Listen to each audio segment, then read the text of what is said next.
All right, we're live, and I got the warning message again for Hangout on Air. Like, Hangout on Air is like group video, and it records to YouTube automatically. So they offer youtube.com/webcam, which is a different thing to replace your. It's like, I'm sorry, we're all out of sandwiches. Would you like a chair? Yeah, that's Google.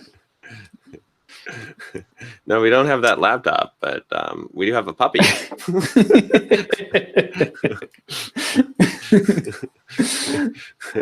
Thank you, Google. Thank you very much. All right. So far, no Manny, no Chuck. No. Manny's still in India too, I think. Okay. So he might he's not be. He's waiting till Comic-Con is over to come back, I think.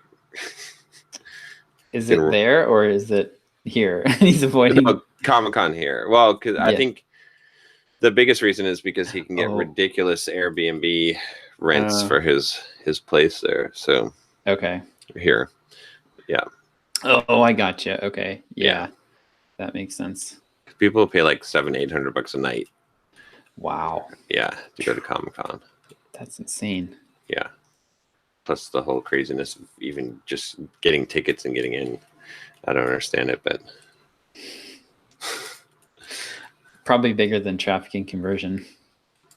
Yeah. Oh yeah. Yeah, I think so. And crazier. Nice.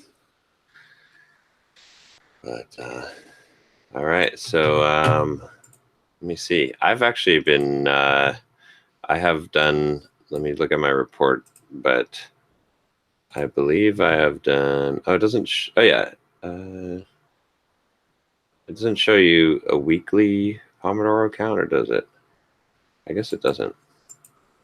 But I've done an average of 10 Pomodoros per day for the last, for every day this week. So nice. It's pretty good.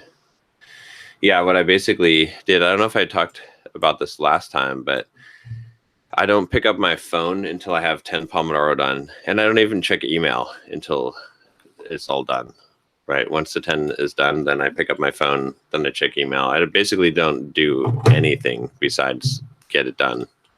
And that works really good. And then when I take the 5-minute Pomodoro breaks, I'm reading now a book. So nice.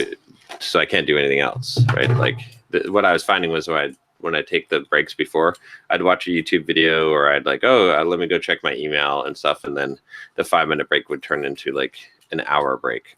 Yeah, you answer an email, and then another email comes in, and then it's like, yeah. So yep. But yeah, that's it's working really well. Like I'm getting a lot done now, and making huge progress. Like the difference, it's amazing when you can get 10 Pomodoro done a day. Like how much progress. Like I feel like I'm getting like 4 weeks worth of work done every week now. Nice. Is that mostly working on the soft skills rewrite then, or? I had a bunch of things. Let me see what kind of things I worked on for this week. Let's see. So, I mean, like some of the stuff is pretty basic, like just like I'm scheduling Instagram posts for the week, planning out and recording YouTube videos for the week. So I did that all on Monday. I got all the Instagram and then 8 YouTube videos recorded. So that's all. Oh, nice. Was all set up. And then, I worked on a bunch of things this week for finishing up that commercial property I bought, like getting the leases, because I just have to get everything rolling. It's not quite rolling yet. So there's like a commercial lease is complicated. It's like there's all these clauses, and like figuring out what to bill is complex. So you bought the property then. What did you end up buying? I have like 2 shopping, basically like it's like a strip mall with like an anchor of like PetSmart, and it's one of those ones that has like PetSmart, Ulta Beauty, what else do they put in there? Like World Plus, Cost Plus World Market, or maybe it's the Walmart version of that. I forget what it's called. Like, anyway, like I'm sure you've probably seen those kind of. Yeah. So I own 2 units in there, Oh, okay. Okay. and that was like $1.25 million.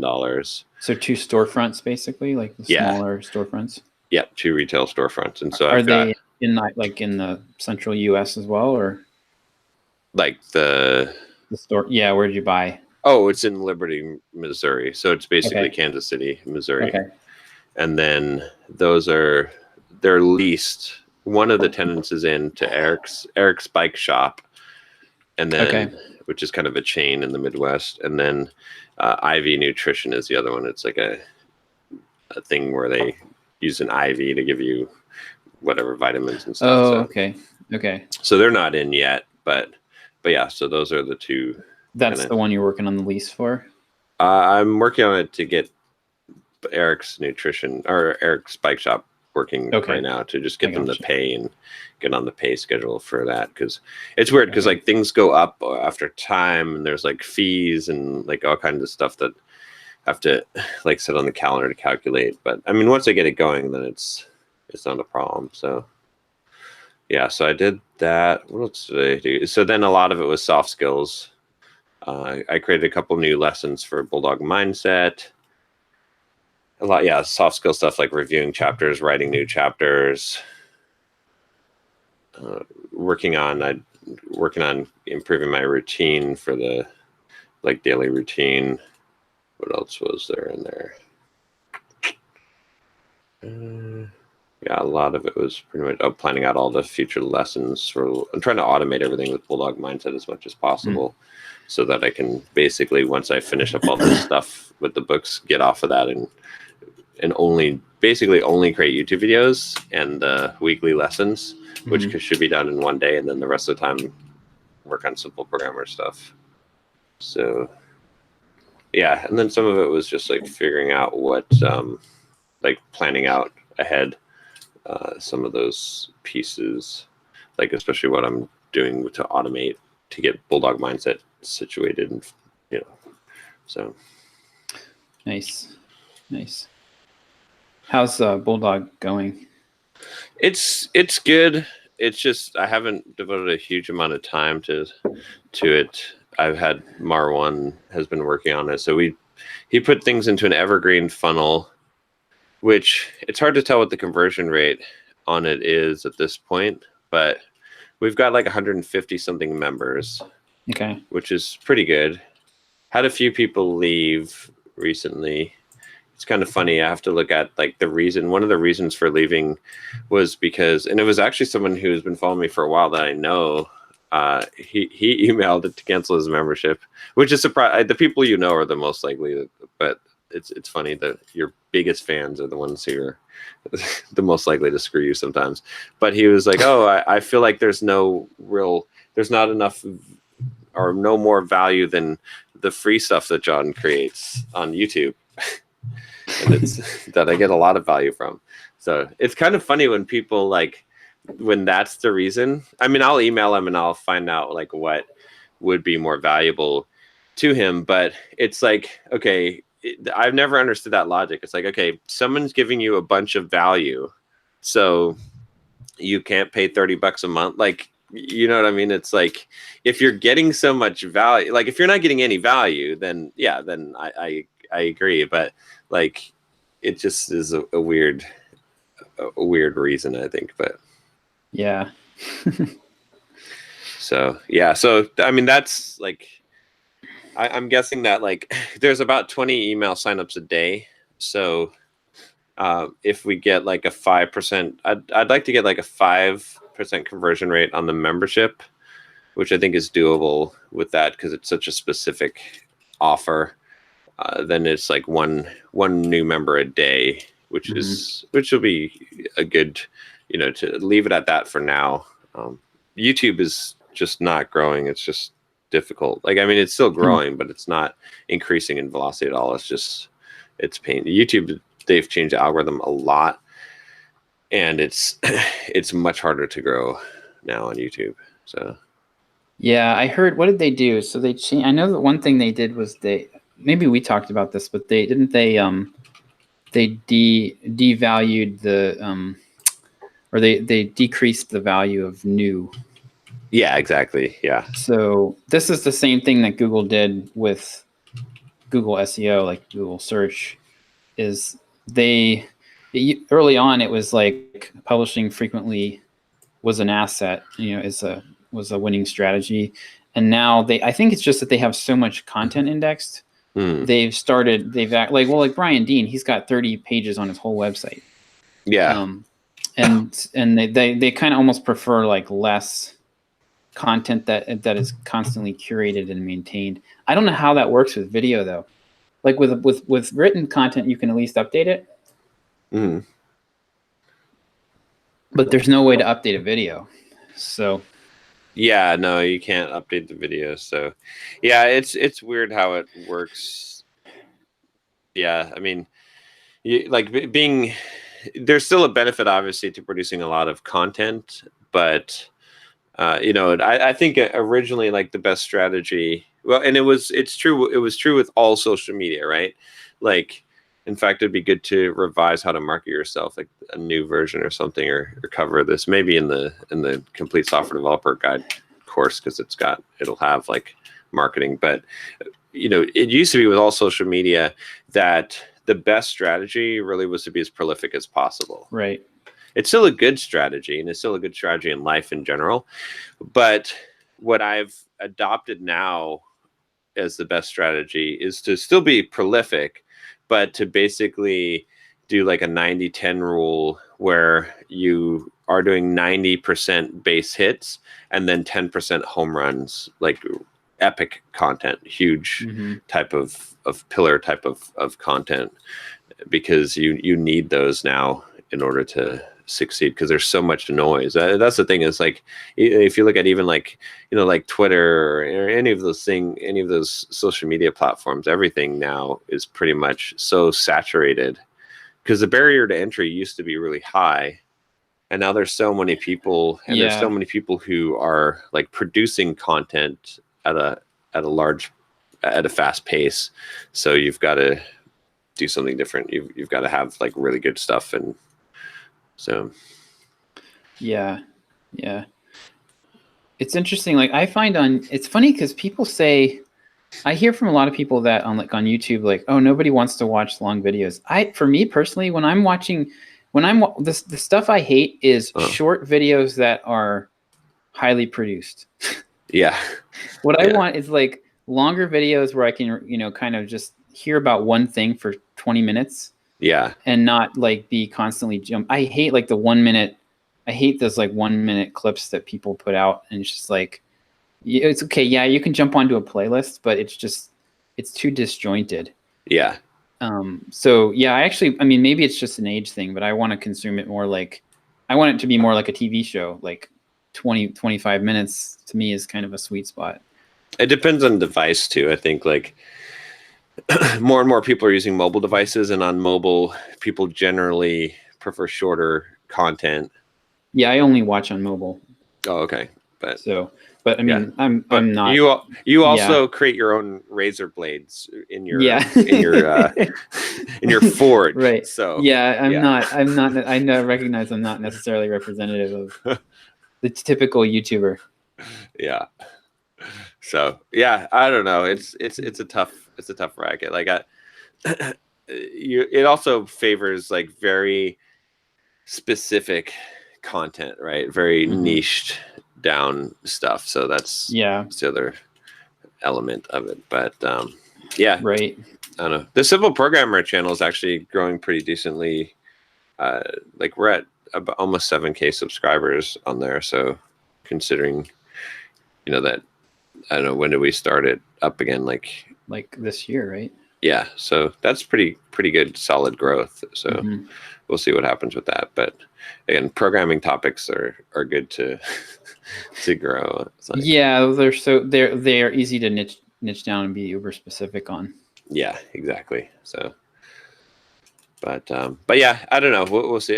It's the Bulldog Mindset membership is, I don't know. I just want to get to the point where I can, like I said, put on autopilot. I'll just keep making the videos, if I can do that all and get the Instagram scheduled all in one day, then that's going to be good. And then I can just focus on simple programmer stuff. And then Right.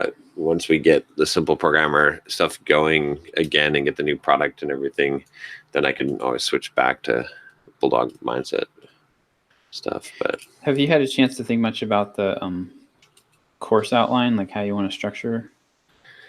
I've given it a little bit of thought, but I haven't really. I've got some tasks to to go through in depth and think about how to structure it. And you're wanting to do it like as a big, just all like have it all complete, versus what you're doing with Bulldog Mindset, where it's dripped out, or how? What? That's a good question. I think it probably makes sense to drip it out. I think that probably does it to make it more of like a quarter, more like boot camp style, right? I think also it'll also fix the. I was talking to Gregory about this, about the, we were talking about the refund rates. I forgot to mention this yesterday, but I was telling him like one thing you could do to reduce the refund rates is you can still offer your 30 or 60 day guarantee, but make it so that your content is dripped out over a longer period. Yeah. Like if it's 60-day drip on they get half the content in the refund period, because then Right. like and the point about that is it keeps both parties honest, right? It's like, Yeah. you're still offering the refund, because honestly, if someone really doesn't like the content, they don't get value out of it, they shouldn't be able to know by the time they've consumed half of the content. But at the same time, it's protecting you from scammers who are only going to get half of the content if they refund on you. Yep. So that's another benefit to doing that drip out stuff. I'd also like, I actually looked at, I'm going to have to talk to, or maybe if you get a chance to talk to Rian on that peak performance stuff. I looked at their stuff. That was one of the things I did this week, was to go through their. So they have an online app, and this is kind of like what you were talking about with the gymnastic body thing. Yeah. And it's like it's like mission 1, mission 2, and it's got like, it's very like, it's got surveys and like questionnaire, like worksheets that are in there, and some community interaction things. So I'd like to know if they're using some kind of platform for that, because that would be cool to do, because then you have more people completing the work. And Right. I feel like the thing about obviously, like, you can sell stuff, and the marketing and the offer is good on the front end, but if you can create something that people complete and they get, and you help them to complete it to get the results, then you get all this referral traffic, Right. which is great. That's like, you can start to get that kind of referral sales. Yep. Have you heard of the Net Promoter Score? That's kind of what that's based off of, is like basically, or how likely are you to recommend, how likely are you, that's that survey that pops up all the time on different apps, like how likely are you to recommend us to your friends? That's a Net Promoter Score. I think it comes out of Built to Sell. Okay. Yeah. And it's basically like, you need to be at like a 9 or a 10 average on that to really get referral traffic and get that kind of organic growth. So I was thinking about something like that. I still want to structure it with the tiers, so that we have the 3 levels: the beginner, the intermediate, and the advanced, just like the book is structured. And that gives us that automatic, that old concept of the product orbit, right? That gives us that automatically, because we can, and it's logical steps. And, I just like the way that we'd have the most people coming in to the front, but then we can pitch them the second tier when they're ready for that. Or some people will come in the second tier, some people will come in the third. But with what you're describing too as an app, it would be cool. It would be cool to like sort of just put people where they needed to be. That's like with the gymnastic bodies thing. Like, you basically, they've kind of forced you to start at the beginning. But you can test out kind of like, and go to a higher level. That's pretty cool. I would be very curious to see what what that platform is. I'll make a note to talk to him about that. I'm going to meet with him coming up here pretty soon. Okay. He's away next week, but I'm going to meet with him after that. Yeah, that should be a good opportunity too. So yeah, I'm going to start a draft and just mention. So it's the app platform. Does it look like a like custom built or? I can't tell. They have a mobile app as well, so it okay. feels like they're using something and then it was customized. That's what it feels like to me. But they could have built their own thing. It's not super polished, so that's why they could have built their own thing. Yeah, but a lot of times those frameworks are the same way. So yeah, there's probably something out there though. Even I'm sure there's something that can make this interactive. So yeah, I mean, like what is it? I think it's LearnDash LMS has the ability to at least put surveys and stuff and like have progress checks and stuff in the interspersed with the material. But yeah, I'd like to create it pretty high value, and then I also want to make it so that the content is not too large, so it's not overwhelming. I think that can be an issue as well. Yeah, especially if you want people to graduate to the next tier and you want them to be able to actually consume it. So, right. Yeah, in fact, a lot of people I've noticed this strategy for a lot of people that are using is that they're making like ridiculous amounts of content, and people are sick of that now. It's like, yep, like courses are so cheap. It's like I don't care about I really if I look at courses, and I would prefer the 3-hour course to the 10-hour course. Yep. Right. It's like just give me what I need to know, and let's move on. As long as if it's structured well, and you're hitting the high points. And eliminating a lot of any kind of technical courses that way where it's like they'll just try to cover everything. If you're learning Google Analytics to walk you through every single feature, it's like now I know thank you, now I have so much knowledge about this, I don't know what I actually even need to do or where to start, so you've made it worse. Yeah, exactly. My situation is now worse. Cool. I was for the thing with is it Rion? Is that how you say his name? I think so. Rion. So I'm thinking that will probably be mid-August. That's what it's looking like, because we're doing the thing with Greg, not Dan. Greg. The 24th, the week of the 24th. So we need to have a few weeks between promotions. Yeah. So, but yeah, I think it'll work out. I think I can see it again, and I think that the way to look at it is, and we've seen this with Gregory, is to structure this to look more like a boot camp. To be the offer, because that's a compelling, that price anchors things. Yeah.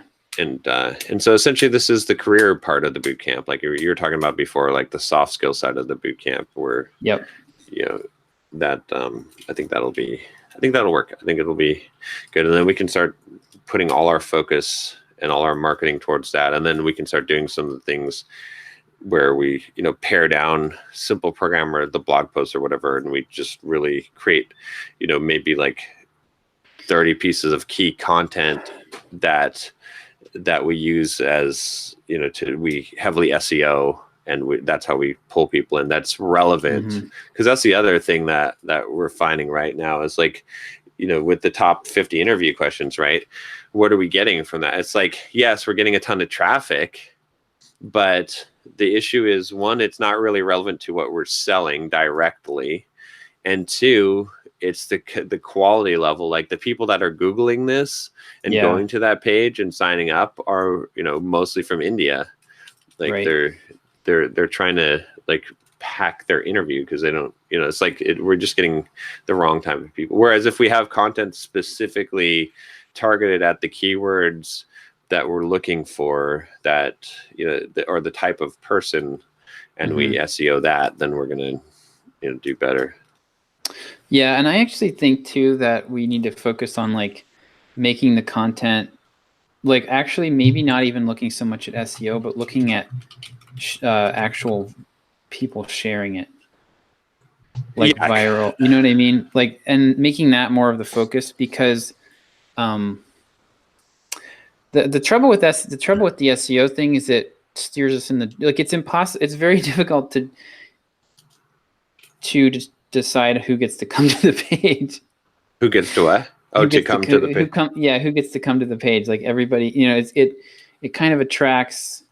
If something's high volume SEO, then it's gonna attract a lot of low quality traffic. Yeah. And that generates so much noise. I'd like to get back to where we're getting like people in the US sharing our stuff, like where something might actually get posted on Hacker News. Not that that's really where we want to be necessarily, but that it is something that people there would share. Yeah. That I think we can do that for sure. That's yeah. Hi guys, you missed me? Hey Chuck, Yep. How you doing? Where are you? I'm in Portland. Okay. I am Nice. Chain React Conf. Nice. You're I think I'm not sure if you're coming through the wrong mic or if you don't even have a mic. He got the earbuds, right? The Apple earbuds. I got the earbuds, yeah, AirPods. There. Oh. AirPods. Okay. Yeah. And they're coming through the AirPods, or are they coming through your speaker on your laptop? I don't know. Don't ask me hard questions. This intermission brought to you by the Weekly Sound Check. I upgraded to Beats, the new Beats, the AirPod equivalent. Oh, okay. Those are pretty good. Are you liking them? Are they? The only problem is that the case is large, so you can't really carry it with you. But it has long battery life, so it's higher sound quality. Like especially for listening to audiobooks while writing, it locks more into the ears. So it's an over ear versus the. No, it's still an earbud, but it has the hooks. It has the hooks. Although I've never really needed the hooks, but okay. Yeah, I'm getting about an hour out of my AirPods now. I'm kind of waiting to see like what the new ones are. But now I have to carry the case in my pocket. Yeah, exactly. I hear 30 minutes into my podcast, I hear. I know. I hate that sound. It's the worst fucking sound ever. I'm like, fuck you. And then it cuts out in one ear. Yeah. And you're like, screw you. Yeah. Mine never cut out in one ear. It's always the whole thing just. Yeah, well, you can keep on playing in one ear if you like put it back in and turn it on, but meanwhile I'm thinking like that every time it does that, it's probably using 2% of the battery life for that sound. Yeah. I had one of the AirPods, like it won't charge. I think it's working now, but there was a time period where one of them wouldn't charge, and I had to clean out the case, and it was a big pain in the ass. But I don't think mine lasts as long as they did, because I used to be able to get like 8 or 9 hours out of them. Yeah. But I'm not down to an hour. I probably get more than that. Yeah, I've probably charged these. I probably have 500 charge cycles on these things. So. Yeah. But Apple has. I don't think they've released the AirPods or AirPods 2 yet. It's been a long time. Well, they released. No, they do. They have a new version that has the case has wireless charging. Is what it is. Oh, okay. So a new version of the case, basically. So. Okay. Yeah. I want wireless charging on my iPhone. Yeah. Just saying. I have that, but I don't use it because I have a wallet case. Oh yeah. And I don't really trust. Like supposedly you can do it, but I don't really trust it. So. Oh, do the new phones have it? I have the 8S, or no, the 8 Plus, and that was the first phone that they added it to. Okay. So. Yeah, I've got it too. It's weird. I bought a wireless charger, and it didn't work through my case, but in my BMW, it has wireless charging, and it does work through my case. I guess it's strong enough. There you go. But it's slow, like the wireless charging. The technology's not quite there yet. Yeah, I have a 7 Plus. That's why. So Okay. I get all my phones secondhand because it's so much cheaper. Yeah. But the plug thing, yeah, I mean, I don't know. It is annoying. Like it was a very bad design because this always gets dirty, and then you have Yeah. problems. Like, Yeah. and I don't understand. Like, this is I don't know. I mean, I guess I'm the only person using, or maybe you're using Windows Check, but it like the iPhone does not actually allow you to copy videos off of it uh, onto a computer. It does not actually work. Like, like I've tried it on multiple Windows computers. It does not work, right? It Right. always errors out. It's amazing how that simple, technology just does not work. So Yeah. I Anyway, think it's intentional. I rudely interrupted you guys. You were talking about something. Oh yeah, we were just talking about building the complete software developer career guide course.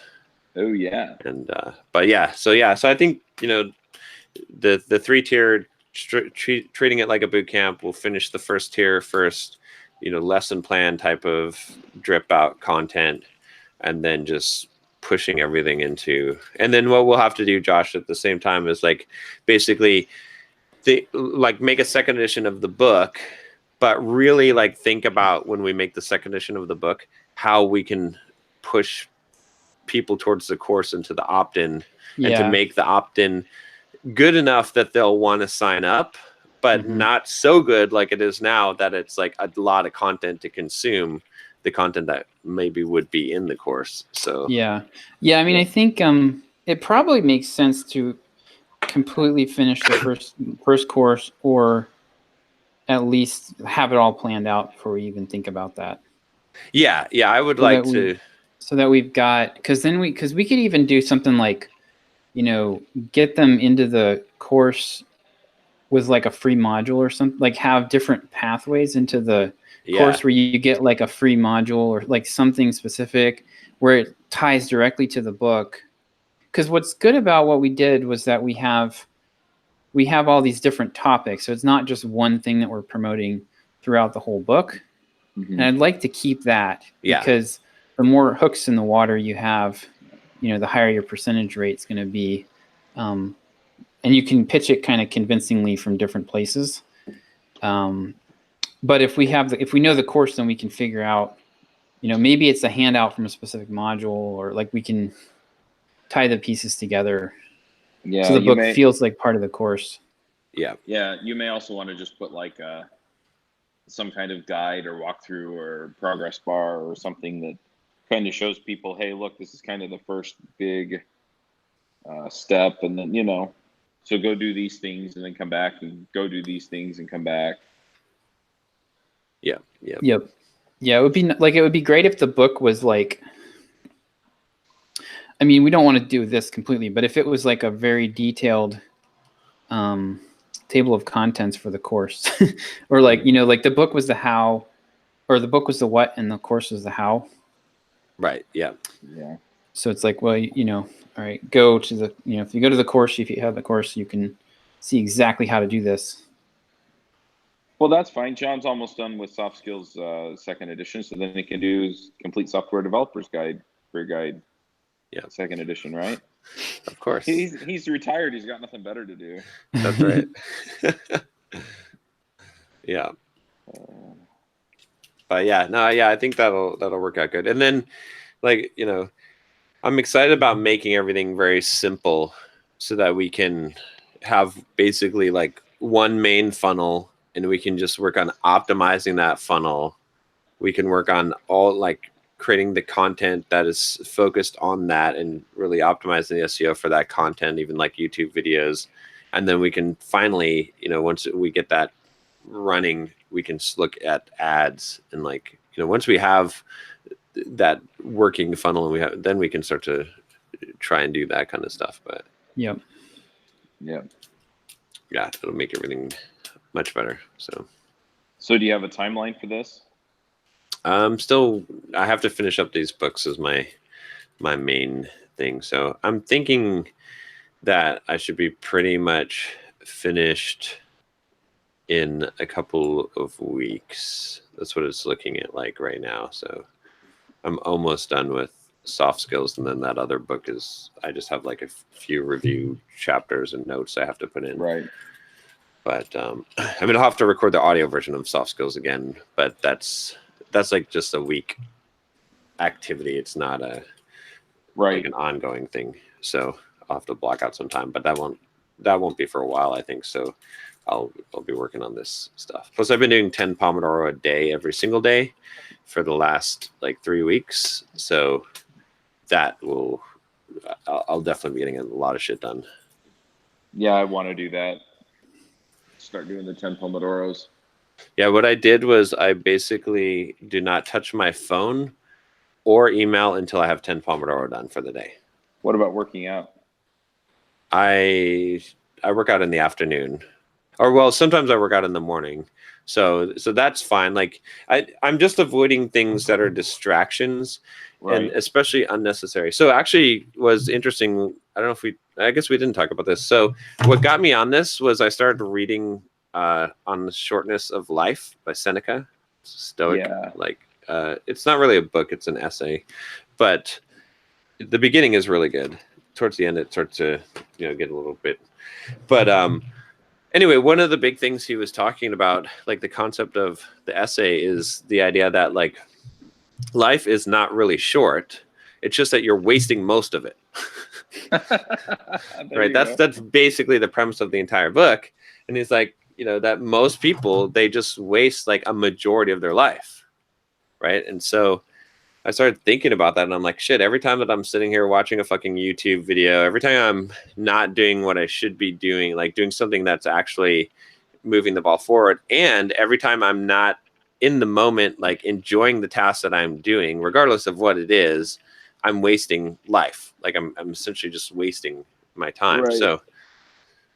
So that got me thinking. So then I realized like I also read Digital Minimalism by Cal Newport. I think we were talking about that a couple of weeks ago, but really good. But, I started to realize that like one of the big differences between like 3 or 4 years ago and now, and, back like 3, 4, maybe 5 years ago, I was super, super productive, like just ridiculous productivity. And one of the big differences is that 3 or 4 years ago or 5 years ago, we still had iPhones, but we didn't have like Instagram and all, like we didn't check it. Like we didn't have the habits that we have now of checking all this shit. And so, so that's what I realized was like, okay, I'm spending a lot of time that gets wasted basically like looking at my phone, checking comments, status messages, replying back, even texts, right? And then some of it also on YouTube or whatever kind of stuff. So I said, okay, let me just cut out all of the social media stuff until I have done all the work, and then just prioritize the work. So that so far is making a huge difference. And then the other thing I was telling Josh, is when I'm on a 5-minute break for the Pomodoro timer, I'm reading. Right. So because it's another like, why waste those 5 minutes? Like if I do 10 Pomodoro in a day, that's that's like 50 minutes of reading time per day. That's great, right? And it stops me from being distracted. It's still a break, but it stops me from being distracted and doing some other, checking email and all that kind of stuff. So, and plus when you look at it, it's kind of funny. It's like I was spending like a bunch. I was like, oh, I got to check on Instagram and message and get back to people's texts and all this stuff and email. And so I was spending like 3 to 4 hours a day, like doing that stuff maybe. But then what I realized was when I put my phone down and I don't touch it and I don't touch email till I'm done with the 10 Pomodoro, it literally takes me like half an hour to get through all of my email. And then for my phone, like on my way walking to the gym, I can, in the time that I walk to the gym, I can respond to all the text messages on my phone, check all my comments on YouTube, check all my comments on Instagram, reply back to anyone on either of those platforms that I need to, and I'm done. like in the time. So instead of it being like 2 hours worth of the day, it ends up being like 15 minutes. So, yeah, and that might even be too frequent. It may be such that I don't even need to really check Instagram or YouTube except for once a week, and then reduce that time. Where maybe if I did it once a week, it would take me half an hour. It would take me longer, but it would be less often. So, Mm-hmm. I want to start a new show that's called John Walks Into Traffic Walking to the Gym. the other thing that I started doing too, is I'm working on too, is I consider every time I get an email a failure. So What do you some mean? way, because I've gotten an email, I've failed, right? So instead of like when I go to answer an email now, I've been doing this kind of every day for the last week, is I diagnose, why did I get this email? How did I fail? Right? And then how can I prevent this from ever happening again? And so I probably have like 100 Gmail filters now that automatically take things out of my inbox and drop them into a folder, just in case I need them, or if I've unsubscribed. But I was using SaneBox, but I canceled it on purpose because I was like, this is a crutch. It's forcing me to because Yeah. it allows me to take all this email and put it, and then I can just scan this shit. And I was like, no, the problem is that I'm getting the fucking email. Why am I getting the fucking email? And so I kind of look at every email and say, why the fuck is this happening, and how do I stop this? Right? It's like, it's, Right. I think that perspective is helping. Inboxfailure.com. It's the next big movement. Yeah. And we had Inbox Zero. Yeah. Now we have Inbox Yeah. Failure. And they should instead of calling them filters, call them failure modes. So yeah. That's interesting. But when you think of it that way, it's like, you know what I mean? It's like, it makes it like, it's again, it's kind of, I kind of was thinking about that when I was reading Digital Minimalism, because one of the things that Cal Newport says in that, he's just like, okay, you basically abstain from digital devices, for 30 days or whatever it is, you do that fast. And then you only add the stuff that is actually beneficial back in. Right. And so it's the same thing with email, is it's like, why am I getting this? Is this actually like, if I got no emails, and then which ones would I need to get, right? Which ones would actually matter? So. Yep. That makes a ton of sense. With the travel, I think something like that would be a little bit hard for me, but when I'm at home, I really do want to start doing that and just knock them out. One thing that I'm running into or I would run into with that though, is that with sales, I kind of need to check my email as part of my Pomodoros, but I could keep it to one Pomodoro, right? And it's just like, okay, this Pomodoro is, just sales emails, right? And so if it's not a sales email, I can't open it, right? If it's not about sponsorship, I can't open it. Yeah, I do. So what I've been doing is allowing myself usually every day one Pomodoro for email, just so I capture that work. Before I wasn't doing that but I realized that's, and then the whole idea is that Pomodoro is to go through email, right? And so it may result in me creating new tasks for the next day to actually do things if they're larger things. But even you could take the sales example, with and you could say, well, it's still a failure if I'm getting emails because, I'm getting emails. So the question would be, how do you solve that failure? Well, the solution would be that you hire someone to do some of the work so that the email goes to them.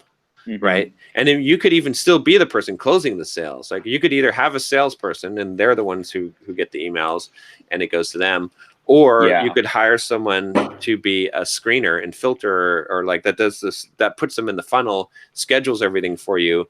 And then they just tell you, they put something in your calendar and you have a sales call with this person at such and such time. So you don't even need to know any of that stuff or ever get the email. Well, I already have somebody putting them in the funnel for me, but I kind of like the idea of having them do the follow-up and then scheduling the sales call for me. Because then essentially, it's like, look, if you get here are the answers to the common questions, and then if you run into something you don't know or don't have the answer to, then What are you laughing at, Josh? I'm pretty sure you're recording inside a sewer pipe. It's all. It's what it sounds. It's what it sounds like and looks like. I am. This is the only place where there's not music blaring where I have It's Wi-Fi. perfectly fine. It's just funny. I was just Yeah. laughing. But I'm in this concrete room, so Yeah. Yeah. Fucking Yeah. Ninja Turtles are about to jump out. Like, fucking- well, if they do, I'm getting a selfie because my boys would love that. If you see green slime, don't touch it. Or don't touch it, and then the rats. Yeah. Yeah. There you go. It depends on which mythos you believe. Either Splinter was a rat who turned into mutated from the slime and turned human, or he was a human who got bit by a rat and became rat-like. He got bit by a radioactive Yeah, rat yeah. and shoots webs out. No, wait, that's somebody else. But yeah, I love it. Yeah, so the meeting that made me late for this morning, I was talking to one of my hosts on React Native Radio, and I've actually started hosting that one because they haven't been recording every week. But yeah, I talked to him, and things are going to start ramping back up there. But what was interesting is we were chatting, and he goes, "Oh, by the way, I started another podcast. We should probably put it on devchat.tv." Yes. So Nice. I didn't even know it, but yeah. So we're talking about acquiring another show. That's awesome. What is Yeah. it? What's the topic? GraphQL. Okay. Okay. But yeah, so that was cool. And then, yeah, I'm out here for Chain React Conf, and it's about React Native, and that was the reason I came out, is to try and recruit more people to make the show go every week. And yeah, so that's been very positive. I think I've lined up a couple of sponsors here and stuff. So yeah, things are really positive. I'm going to be at OzCon next week, which is also here in Portland. So I'm just staying for the weekend and maximizing my time here. But yeah, as far as things that I'm working on, one thing that I realized, so I've been reading Good to Great because Manny won't shut up about it. Oh yeah. The flywheel, man. The flywheel, man. The flywheel, man. Okay, I get it. What's funny is they've, I'm about a third of the way through the book, and they've mentioned the flywheel, and there are all these things that go onto the flywheel, but they haven't really talked about the flywheel the way he talks about the flywheel is just getting going, Chuck, and it gets going Yeah. slowly, and then you'll see it builds through the book. Yeah. Anyway, meta so lesson. one thing I realized though is that I am trying to do too many things, and I think we've had conversations around various points of this, but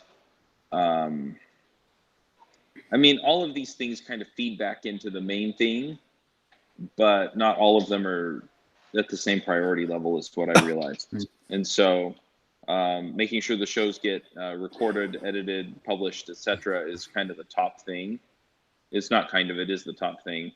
Finding sponsorships is right up there with it, because I have to pay the bills, so those are kind of the critical things.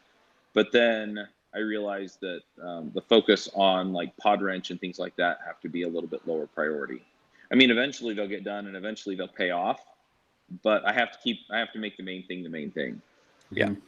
And so I've really kind of been rethinking what I'm spending my time on, and working on making the main thing, and then making the main thing automatic, which I'm mostly there on in a lot of ways, but just getting it the rest of the way there, and then focusing on the other stuff. So yeah, so I'm kind of rejiggering that, and I kind of like that in conjunction with the 10 Pomodoros, where then it's like, okay, I'm putting in 10 Pomodoros on, making the thing go.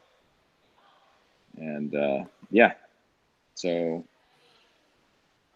but yeah, the travel, I've also been doing the 75 hard challenge, and it's funny because like working out for 2 45-minute workouts and everything else, I am so tired all the time now. So dang tired. Look like you're losing some weight. Yeah, I've lost I've lost 10 pounds in the last 2 weeks. Nice. So it's working. I'm just freaking tired. Yep. Tell me about it. Yeah. But yeah, I do get, like, tomorrow I'm planning on just taking some time off. And I think, to your point, John, about wasting time, I think you do have to have some downtime. But yeah, I think people take entirely too much downtime if they want to reach the goals they have. Well, this is what I've always said about wasting time, is that time is not wasted as long as you do what you intend to do. Right. So that makes sense. if you intend to, to play a video game for an hour or to watch TV or watch a show or something, I don't even consider it a time waste. It's just that most of the time you don't intend to do those things. Right. And that's why it's a waste of time, right? So I'm all for, taking time, but yeah, it's and really what it is there's so much time, right? It's like you don't realize how much time you're wasting, because especially like doing this 10 Pomodoro thing now, I'm most of the days, like if I don't have a bunch of meetings and stuff, I'm done with all 10 Pomodoro. And I'm waking up at like 6:45. I need to push it back an hour more, but I'm done with everything before noon. Right. It's like 10 Pomodoro before noon. So, and that's like a huge amount of work that moving the ball forward. So there's plenty of time. Like it's like it's just that we're wasting the time. No, that makes sense. But yeah.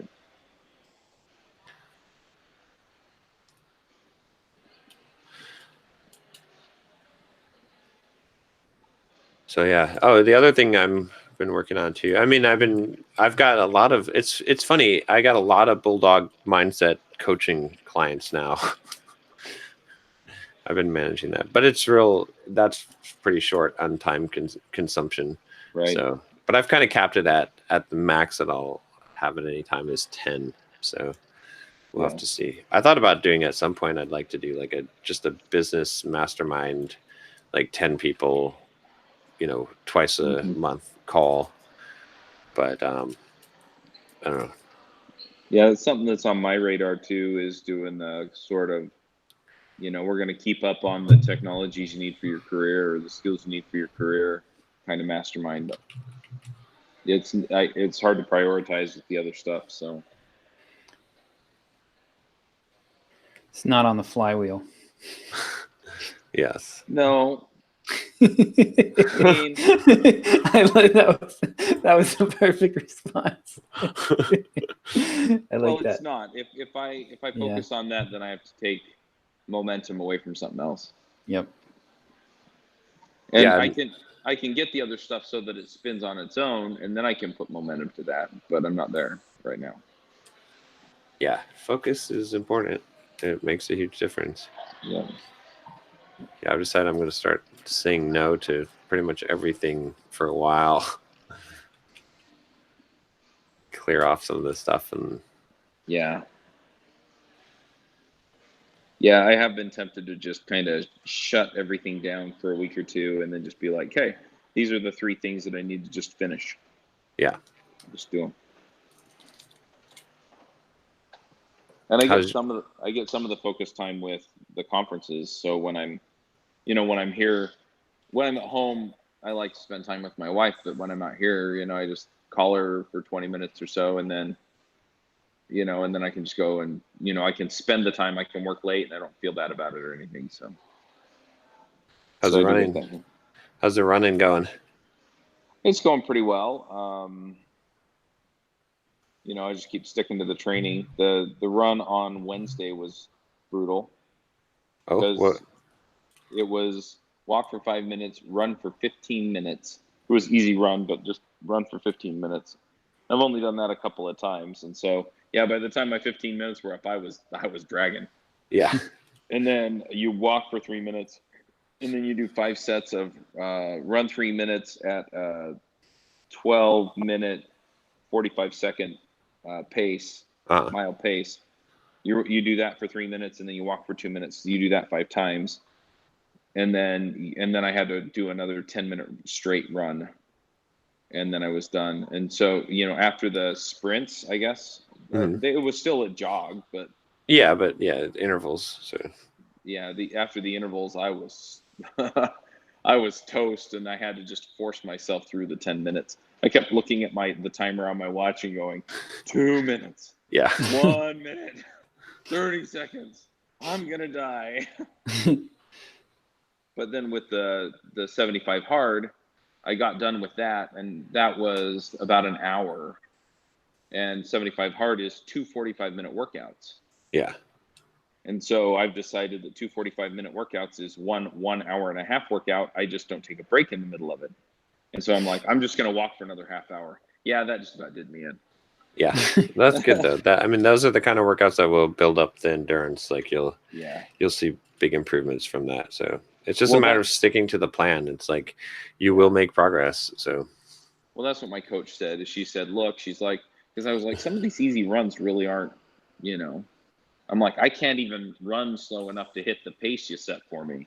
Yeah. I'm just not capable. I can walk that fast if I push it. And she's like, well, then just, go at whatever pace you can, but keep it easy.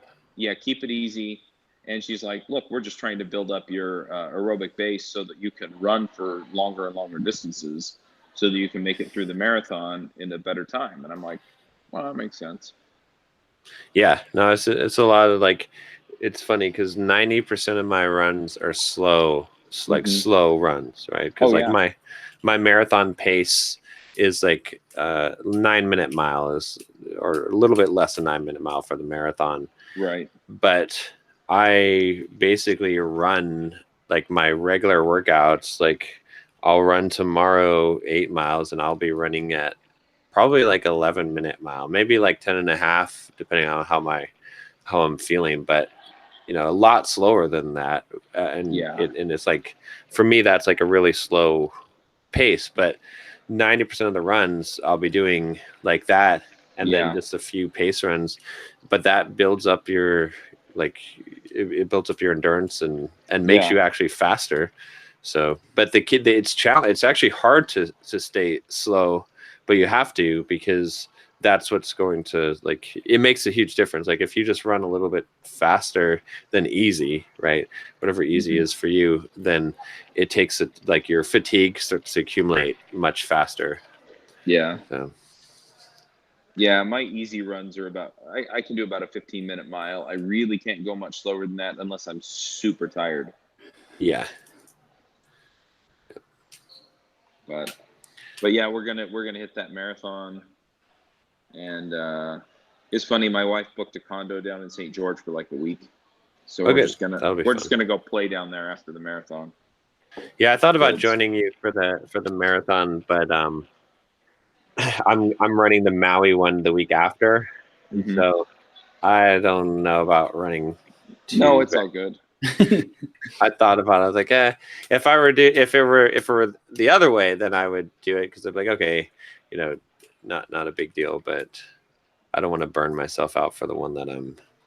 Yeah, training. no.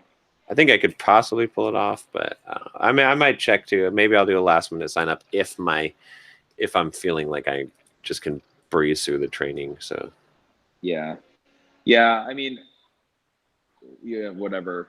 For me, it's just this is kind of a bucket list thing. Yeah, of course. Yeah. I'm not really. I'm not convinced I'm made for bucket list, because once I do something, I want to up the ante. So. Well, it's good. Yeah. I mean, it'll keep you motivated to get, you run this one and then see how you do, and then maybe you have another goal. So. Yeah, I think I want to do this one, and then once I see what my time is, then I'll probably sign up for another one in the spring. And I think my plan there is essentially just to basically crush my time on the first one. Yep. And then from there, I'll probably be looking at like half Ironman or something. Yeah, on the first marathon, I recommend not even worrying about time. Just trying to complete it. Yeah, just completing 26.2 miles is enough of a feat. Yeah, well, that's how I feel. Yeah, I feel like essentially I don't even know how good is good for me. I mean, it was the same with swimming, right? It was mostly about PRs, right? Yeah, you were in a race and you were trying to, you got scored based on where you placed. Yeah. But if you got a PR, nobody complained about how you did, right? And so it's the same thing with the running, right? I feel like, and especially this is my first marathon. I don't expect to like come in first in my age group or anything close to it. Right. Yeah. So yeah, for me, it's okay. Let's see how we can do, and then let's see how we can just totally annihilate that time, right? Exactly. Yep. That's the way to do it. So then we just got to get Josh running. I know, right? No, I don't think so. And I cheated on keto over the 4th of July, so I had to start 75 hard over. But yeah, it's Sounds like the type of thing you want to start over several times too. I have. I restarted it 3 times. Oh man. But I got 2 or 3 days in, and I got 2 or 3 days in, and then I got another 2 days in, and I kept blowing it. I'm 5 days in now, and I'm killing it. And I feel really, really good. I'm tired, but I feel really, really great. And yeah, I'm pretty sure I'm still just dropping pounds like crazy. So yeah, that's good. That'll help your running too. Like it's a virtuous cycle because as you drop weight, like it becomes easier to run. You get faster, which makes you more motivated to keep dropping weight. Right. So yeah, and I don't want to be like obsessive about how I look, but I want a 6-pack. Oh, don't worry. You don't have to be obsessive to get a 6-pack. No. I know. Yeah, you can just be casual about it. It'll just come. Well, if I keep doing the work and I feel good and I feel like I look good, I mean, yeah. But yeah, I had a couple people tell me, I haven't seen you for a year or two. You look younger. That's good. Yeah. And so, yeah, that's making me feel good. Just that I'm making progress. So. Nice. Yeah. All right. Well, I got to jump on a call here in a little bit with Gregory to interview him. Should we do our thoughts? Unless you guys got anything else? Yeah. Thoughts. Yeah, let's do thoughts. I mean, for me, it's just that focus on the one main thing and make the main thing the main thing. You can do the other stuff, but you can only do the other stuff when the main thing is, handled. And don't get distracted. I'll go with what I was talking about before, that life is not short. It's just that we waste a majority of it. So focus on not wasting, the way that you not waste your life, or majority of it, is to do things with intention and to be present in the things that you're doing. So that's what I've been focusing on, is just like, let me do only what I've intended to do. And then when I'm doing something, instead of being like, oh, I just need to edit this chapter, like I need to get through these 10 Pomodoros, actually sitting there and like enjoying the work of doing it, right? Otherwise you're just wasting it as well. So both of those things. In fact, I've basically made part of my routine in the morning to spend 10 minutes a day reading on the shortness of life. And I'll just keep on because I want to keep that thought in my head forever. Yeah. Cool. All right, mine, I'll try to keep it short. It's a little bit of a story. So I got elected to be the president of the housing association in our neighborhood. All right. So we have you're these going to turn into a jerk. No. So we have these 3 properties. Okay. It's a pretty small unit. They're a pretty small neighborhood. There's about 30 homes. There's these 3 properties. Currently the grass is over my head. Like it's about 6 feet tall. They have these lawns have not been maintained in like 3 years. And they've people have just been like going at each other, like cats and dogs, like fighting. There's like so much, the police have been called. So this is what I'm stepping into. So there's this one in particular. There's this one older couple that they moved out of the neighborhood and they're trying to sell the home, and they just haven't been maintaining it. And every time we approach them about it, it turns into this ugly cat fight.